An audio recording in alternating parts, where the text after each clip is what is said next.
मित्रों, ये पद्म पुराण है। आज इस शास्त्र के माध्यम से हम आंवला के रामबाण उपाय के बारे में जानेंगे। मित्रों, आंवला में इतने गुण है कि आप जानकर चौंक हो जाएंगे। मित्रों, घर में आंवला रखने मात्र से ही धन धान्य की वृद्धि होती है। खाने से भी व्यक्ति की जवानी कभी नष्ट नहीं होती। मित्रों, वीडियो शुरू करने से पहले बता दें, आप हमारे वीडियो देख तो लेते, लेकिन आप हमारे चैनल को सब्सक्राइब नहीं करते। मित्रों, धर्म से जुड़ी जानकारी आपको अगर चाहिए तो प्लीज आप हमारे चैनल को सब्सक्राइब कर दे और वीडियो को एक लाइक भी कर दे। तो आइए मित्रों, वीडियो को शुरू करते हैं और जानते हैं आंवला का महात्म्य के बारे में। रुद्राक्ष की उत्पत्ति और महिमा तथा आंवले के फल की महिमा में प्रेतों की कथा और तुलसी दल का महात्म्य। मित्रों, ये पद्म पुराण का अध्याय है। ब्राह्मणों ने पूछा, द्विश्रेष्ठ, इस मृत्युलोक में कौन ऐसा मनुष्य जो पुण्य आत्माओं में श्रेष्ठ, परम पवित्र, सबके लिए सुलभ, मनुष्य के द्वारा पूजन करने योग्य तथा मुनियों और तपस्वियों का भी आदर पात्र हो। व्यास जी बोले, प्रियवगन, रुद्राक्ष की माला धारण करने वाला पुरुष सब प्राणियों में श्रेष्ठ है। उसके दर्शन मात्र से लोगों की पाप राशि विलीन हो जाती है। रुद्राक्ष के स्पर्श से मनुष्य स्वर्ग का सुख भोगता है और उसे धारण करने से वह मोक्ष को प्राप्त होता है। जो मस्तक पर तथा हृदय और बाह में भी रुद्राक्ष धारण करता है वह इस संसार में साक्षात भगवान शंकर के समान है। रुद्राक्षधारी ब्राह्मण जहाँ रहता है वह देश पुण्यवान होता है। रुद्राक्ष का फल तीर्थों में महान तीर्थ के समान है। ब्रह्म ग्रंथि से युक्त मंगल में रुद्राक्ष की माला लेकर जो जप, दान, स्त्रोत, मंत्र और देवताओं का पूजन तथा दूसरा कोई पुण्य कर्म करता है वह सब अक्षय हो जाता है तथा उससे पापों का क्षय होता है। श्रेष्ठ द्विजगण, अब मैं माला का लक्षण बतलाता हूँ, सुनो। उसका लक्षण जानकर तुम लोग मोक्ष मार्ग प्राप्त कर लोगे। जिस रुद्राक्ष में योनि का चिन्ह ना हो, जिसमें कीड़ों ने छेद कर लिया हो, जिसका लिंग चिन्ह मिट गया हो तथा जिसमें दो बीज एक साथ सटे हुए हो, ऐसे रुद्राक्ष के दोनों मालों को नहीं लेना चाहिए। जो माला अपने हाथ से गूंथी हुई और ढीली ढाली हो, जिसके दाने एक दूसरे से सटे हुए हो अथवा शुद्ध आदि नीच मनुष्य ने जिसे गूंथा हो, ऐसी माला अशुद्ध होती है। उसका दूर से ही परित्याग कर देना चाहिए। जो सबके समान आकार वाली, एक और से बड़ी और क्रमश छोटी, नक्षत्रों की सी शोभा धारण करने वाली, सुमेरु से युक्त तथा सटी हुई ग्रंथि के कारण शुद्ध है, वही माला उत्तम मानी गई है। विद्वान पुरुष को वैसे ही माला पर जप करना चाहिए। उपयुक्त लक्षणों से शुद्ध रुद्राक्ष की माला हाथ में लेकर मध्यमा अंगुली से लगे हुए दोनों को क्रमश अंगूठे से सरकाते हुए जप करना चाहिए। मेरु के पास पहुंचने पर माला को हाथ से बार बार घुमा लेना चाहिए।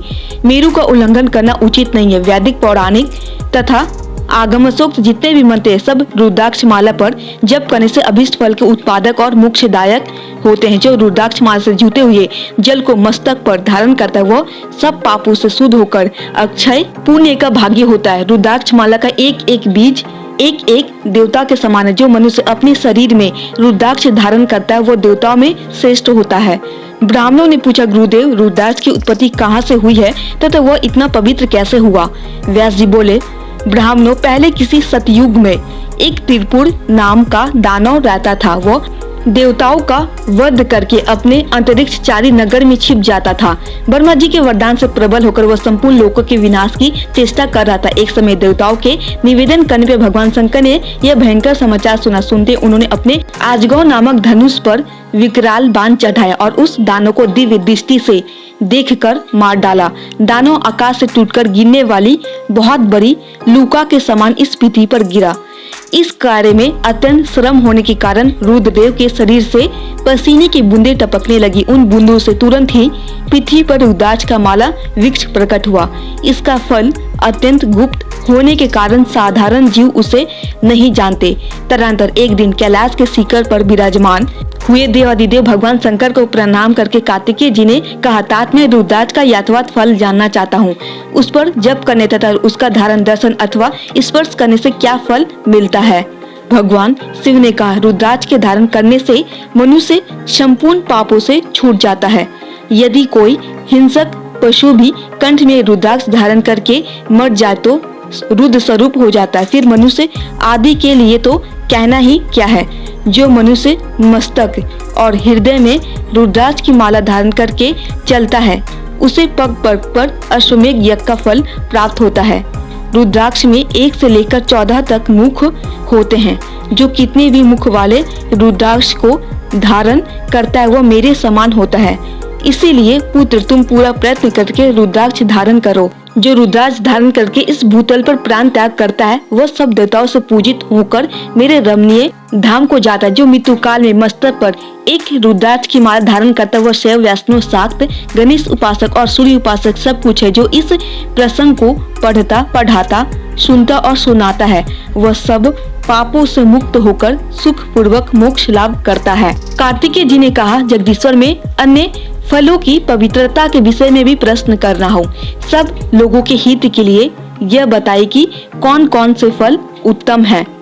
ईश्वर ने कहा, बेटा आंवले का फल समस्त लोकों में प्रसिद्ध और परम पवित्र है। उसे लगाने पर स्त्री और पुरुष सभी जन्म मृत्यु के बंधन से मुक्त हो जाते हैं। यह पवित्र फल भगवान विष्णु को प्रसन्न करने वाला एवं शुभ माना गया। इसके भक्षण मात्र से मनुष्य सब पापों से मुक्त हो जाते हैं। आंवला खाने से आयु बढ़ती है, उसका जल पीने से धर्म संचय होता है और उसके द्वारा स्नान करने से दारिद्रता दूर होती है तथा सब प्रकार के ऐश्वर्य प्राप्त होते हैं। कार्तिकेय, जिस घर में आंवला सदा मौजूद रहता है वहाँ दैत्य और राक्षस नहीं जाते। एकादशी के दिन यदि एक ही आंवला मिल जाए तो उसके सामने गंगा, गया, काशी और पुष्कर आदि तीर्थ कोई विशेष महत्व नहीं रखते। जो दोनों पक्षों के एकादशी को आंवले से स्नान करता है उसके सब पाप नष्ट हो जाते हैं और वह श्री विष्णु लोक में सम्मानित होता है। सदानंद, जो आंवले के रस से सदा अपने केस साफ करता है वह पुनः माता के स्तन का दूध नहीं पीता।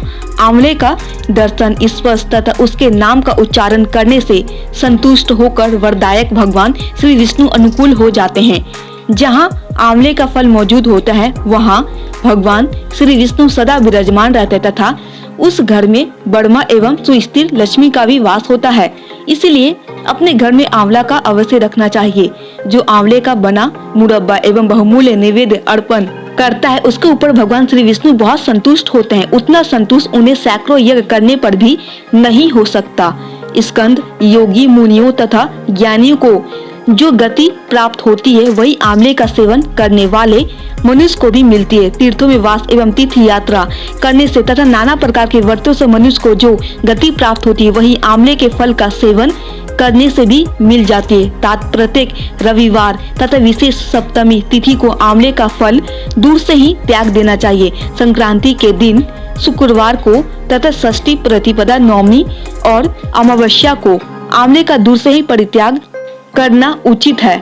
जिस मृतक के मुख, नाक, कान अथवा बालों में आंवले का फल हो वह विष्णु लोक को जाता है। आंवले के संपर्क मार्ग से मृत व्यक्ति भगवत धाम को प्राप्त होता है। जो धार्मिक मनुष्य शरीर में आंवले का रस लगाकर स्नान करते उसे पद पद पर अश्वमेघ यज्ञ का फल प्राप्त होता है। उसके दर्शन मात्र से जितने भी पापी जंतु वे भाग जाते तथा कठोर एवं दुष्ट ग्रह पलायन कर जाते हैं। इस स्कंद पूर्व काल की बात है। एक चंडाल शिकार खेलने के लिए वन में गया। वहाँ अनेकों मृगों और पक्षियों को मारकर जब वह भूख प्यास से अत्यंत पीड़ित हो गया तब सामने ही उसे एक आंवले का वृक्ष दिखाई दिया।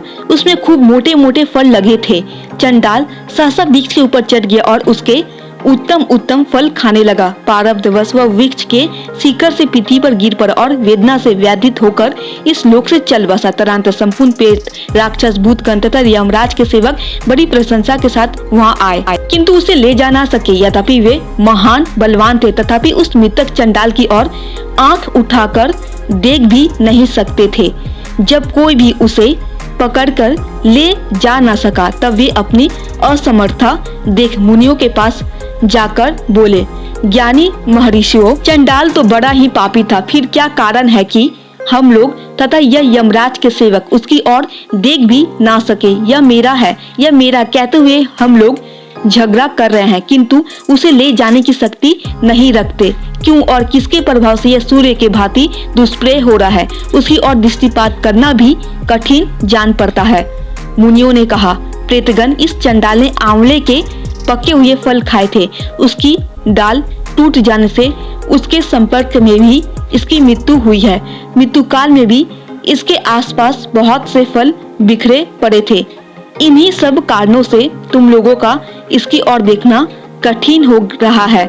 इस पापी का आमने से संपर्क रविवार को यह और किसी निश्चित वेला में नहीं हुआ है, इसीलिए यह दिव्य लोक को प्राप्त होगा। प्रेत बोले, मुनिवरों, आप लोगों का ज्ञान उत्तम है इसलिए हम आपसे एक प्रश्न पूछते हैं, जब तक यहाँ श्री विष्णु लोक से विमान नहीं आता तब तक आप लोग हमारे प्रश्न का उत्तर दे दें। जहाँ वेदों और नाना प्रकार के मंत्रों का गंभीर घोष होता है, जहाँ पुराणों और स्मृतियों का सौदा किया जाता है, वहाँ हम एक क्षण के लिए भी नहीं ठहर सकते। यज्ञ, होम, जप तथा देव पूजा आदि शुभ कार्यों के सामने हमारा ठहरना असंभव है। इसलिए हमें यह बताइए कि कौन सा कर्म करके मनुष्य प्रेत योनि को प्राप्त होते हैं।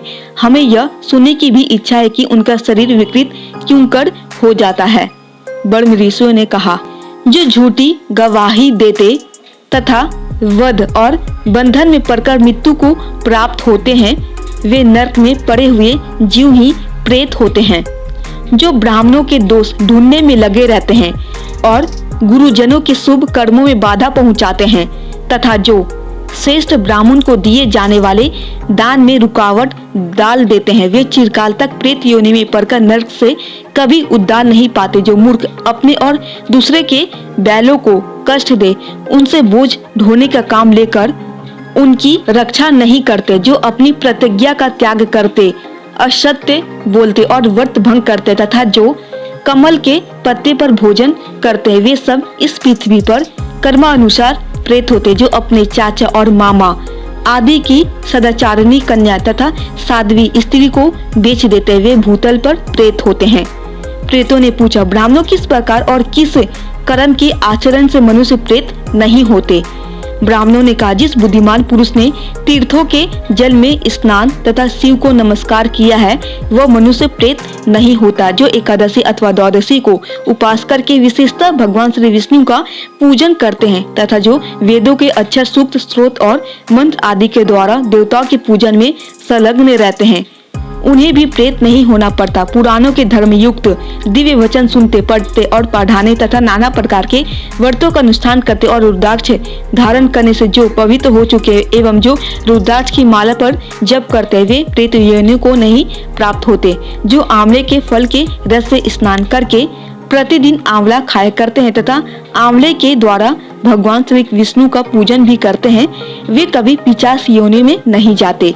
प्रेत बोले, महर्षियों, संतों के दर्शन से पुण्य होता है, इस बात को पौराणिक विद्वान जानते हैं। हमें भी आपका दर्शन हुआ है, इसलिए हम लोग हमारा कल्याण करें। धीर महात्मा, जिस उपाय से हम सब लोगों का प्रेत योनि से छुटकारा मिले उसका उपदेश कीजिए। हम आप लोगों की शरण में आए हैं। ब्राह्मण बोले, हमारे वचन से तुम लोगों आंवले का भक्षण कर सकते हो, वह तुम्हारे लिए कल्याणकारक होगा। उसके प्रभाव से तुम उत्तम लोक में जाने के योग्य बन जाओगे। महादेव जी कहते हैं, इस प्रकार ऋषियों से सुनकर पिशाच आंवले के वृक्ष पर चढ़ गए और उसका फल ले लेकर उन्होंने बड़ी मौज के साथ खाया। तब देवलोक से तुरंत ही एक पीले रंग का सुवर्णमयी विमान उतरा जो परम शोभायमान था। पिशाचों ने उस पर आरूढ़ होकर 100 लोक की यात्रा की। बेटा, अनेक व्रतों और यज्ञों के अनुष्ठान से भी जो अत्यंत दुर्लभ है, वही लोक उन्हें आंवले का भक्षण करने से मात्र से मिल गया। कार्तिकेय जी ने पूछा, पिताजी, जब आंवले के फल का भक्षण करने मात्र से प्रेत पुण्यात्मा होकर स्वर्ग को चले गए, तब मनुष्य आदि जितने प्राणी वे भी आंवला खाने से क्यों नहीं तुरंत स्वर्ग में चले जाते? महादेव जी ने कहा, बेटा, स्वर्ग की प्राप्ति तो उन्हें भी होती है, किंतु तुरंत ऐसा न होने में एक कारण है। उनका ज्ञान लुप्त हो जाता है, वे अपने हित और अहित की बात नहीं जानते, इसलिए आंवले के महत्व में उनकी श्रद्धा नहीं होती। जिस घर की मालकिन सहज ही काबू में न आने वाली प्रतिव्रता और संयम से रहित गुरुजनों द्वारा निकाली हुई तथा दुराचारणी होती है, वो प्रेत रहा करते हैं। जो कुल और जाति से नीच, बल और उत्साह से रहित, बहरे, दुर्बल और दीन, वे कर्मजनित पिशाच है। जो माता पिता, गुरु और देवताओं की निंदा करते हैं, पाखंडी और वम मार्गी है। जो गले में फांसी लगाकर, पानी में डूबकर, तलवार या छुरा भोंककर अथवा जहर खाकर आत्मघात कर लेते हैं, वे प्रेत होने के पश्चात इस लोक में चंडाल आदि योनियों के भीतर जन्म ग्रहण करते हैं। जो माता पिता आदि से द्रोह करते, ध्यान और अध्ययन से दूर रहते हैं, व्रत और देव पूजा नहीं करते, मंत्र और स्नान से हीन रहकर गुरु पत्नी गमन में प्रभावित होते तथा जो दुर्गति में पड़ी हुई चंडाल आदि की स्त्रियों से समागम करते हैं वे भी प्रेत होते हैं। मलेशिया के देश में जिनकी मृत्यु होती है, जो मलेशिया के समान आचरण करते और स्त्री के धन से जीविका चलाते, जिनके द्वारा स्त्रियों की रक्षा नहीं होती है, वे निस्संदेह प्रेत होते। जो क्षुधा से पीड़ित, थके मादे, गुणवान और पुण्यात्मा अतिथि के रूप में घर पर आए हुए ब्राह्मणों को लौटा देते हैं, उसका यथावत सत्कार नहीं करते। जो गौ भक्षी मलेच्छों के हाथ गौ बेच देते, जो जीवन भर स्नान, संध्या, वेद पाठ, यज्ञ अनुष्ठान और अक्षर ज्ञान से दूर रहते हैं, जो लोग झूठे सकोरे आदि और शरीर के मलमूत्र तीर्थ भूमि में गिराते, वे निस्संदेह प्रेत होते हैं। जो स्त्रियां पति का परित्याग करके दूसरे लोगों के साथ रहती है, वे चिरकाल तक प्रेत लोक में निवास करने के पश्चात चंडाल योनि में जन्म लेती है। जो विश्व और इंद्रियों से मोहित होकर पति को धोखा देकर स्वयं मिठाइयाँ उड़ाती है, वे पापचारिणी स्त्रियां चिरकाल तक इस पृथ्वी पर प्रेत होती है। जो मनुष्य बलपूर्वक दूसरे की वस्तुएं लेकर उन्हें अपने अधिकार में कर लेते हैं और अतिथियों का अनादर करते हैं, वे प्रेत होकर नरक में पड़े रहते हैं। इसलिए जो आंवला खाकर उसके रस से स्नान करते, वे सब पापों से मुक्त होकर विष्णु लोक में प्रतिष्ठित होते। अतः सब प्रकार से प्रयत्न करके तुम आंवले के कल्याणमय फल का सेवन करो। जो इस पवित्र और मंगलमय उपख्यान का प्रतिदिन सेवन करता है, वह संपूर्ण पापों से शुद्ध होकर भगवान श्री विष्णु के लोक में सम्मानित होता है। जो सदा ही लोकों में विशेषतः वैष्णव में आंवले के महात्म्य का श्रवण करता है, वो भगवान विष्णु के सायुज्य को प्राप्त होता है, ऐसा पौराणिकों का कथन है।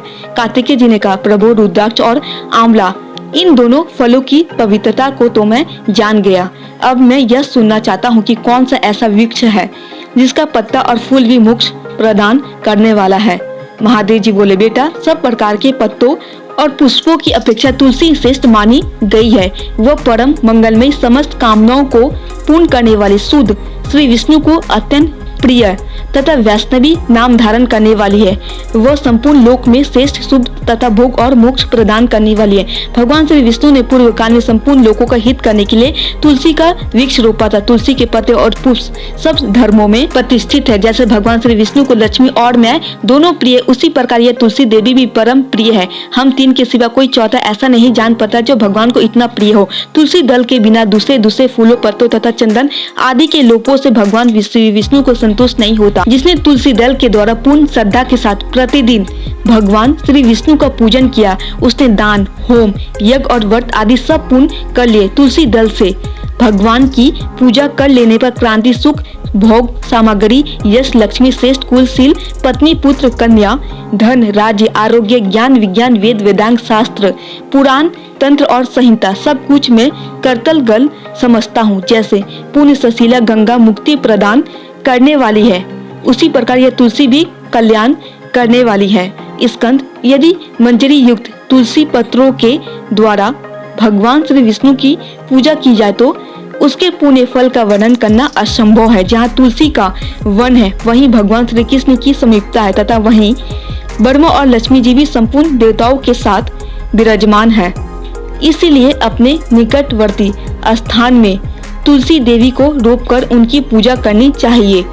तुलसी के निकट जो स्त्रोत, मंत्र आदि का जप किया जाता है, वह सब अनंत गुना फल देने वाला होता है। प्रेत, पिशाच, कुष्मांड, वन राक्षस, भूत और दैत्य आदि सब तुलसी के वृक्ष से दूर भागते हैं। ब्रह्म हत्या आदि पाप तथा पाप और खोटे विचार से उत्पन्न होने वाले रोग, यह सब तुलसी वृक्ष के समीप नष्ट हो जाते हैं। जिसने श्री भगवान की पूजा के लिए पृथ्वी पर तुलसी का बगीचा लगा रखा, उसने उत्तम दक्षिणाओं से युक्त 100 यज्ञों का विधिवत अनुष्ठान पूर्ण कर लिया है। जो श्री भगवान प्रतिमाओं तथा सालग्राम शिलाओं पर चढ़े हुए तुलसी दल को प्रसाद के रूप में ग्रहण करता है, वो श्री विष्णु के सायुज्य को प्राप्त होता है। जो श्री हरि की पूजा करके उन्हें निवेदन किए हुए तुलसी दल को अपने मस्तक पर धारण करता है, वह पाप से शुद्ध होकर स्वर्लोक को प्राप्त होता है। कलयुग में तुलसी का पूजन, कीर्तन, ध्यान, रोपण और धारण करने से वह पाप को जलाती और स्वर्ग एवं मोक्ष प्रदान करती है। जो तुलसी के पूजन आदि का दूसरों को उपदेश देता और स्वयं भी आचरण करता है, वह भगवान श्री लक्ष्मीपति के परम धाम को प्राप्त होता है। जो वस्तु भगवान श्री विष्णु को प्रिय जान पड़ती है वो मुझे भी अत्यंत प्रिय है। श्राद्ध और यज्ञ आदि कार्य में तुलसी का एक पत्ता भी महान पुण्य प्रदान करने वाला है। जिसने तुलसी की सेवा की है उसने गुरु ब्रह्मा देवता और तीर्थ सब का भली भांति सेवन कर लिया। इसलिए सदानंद तुम तुलसी का सेवन करो। जो शिखा में तुलसी स्थापित करके प्राणों का परित्याग करता है वह पाप राशि से मुक्त हो जाता है। राजसूय आदि यज्ञ भांति भांति के व्रत तथा संयम के द्वारा धीर पुरुष जिस गति को प्राप्त करता है वही उसे तुलसी की सेवा से मिल जाती है। तुलसी के एक पत्र से श्री हरि की पूजा करके मनुष्य वैष्णव तत्व को प्राप्त होता है। उसके लिए अन्य शास्त्रों के विस्तार की क्या आवश्यकता है। जिसने तुलसी की शाखा सदा कोमल पत्तियों से भगवान श्री विष्णु की पूजा की है वह कभी माता का दूध नहीं पीता, उसका पुनर्जन्म नहीं होता। कोमल तुलसी दलों के द्वारा प्रतिदिन श्री हरि की पूजा करके मनुष्य अपनी सैकड़ों और हजारों पीढ़ियों को पवित्र कर सकता है। तात यह मैंने तुमसे तुलसी के प्रधान गुण बतलाए। संपूर्ण गुणों का वर्णन तो बहुत अधिक समय लगने पर भी नहीं हो सकता। यह उपख्यान पुण्य राशि का संचय करने वाला है। जो प्रतिदिन इसका श्रवण करता है वह पूर्ण जन्म के किए हुए पाप तथा जन्म मृत्यु के बंधन से मुक्त हो जाता है।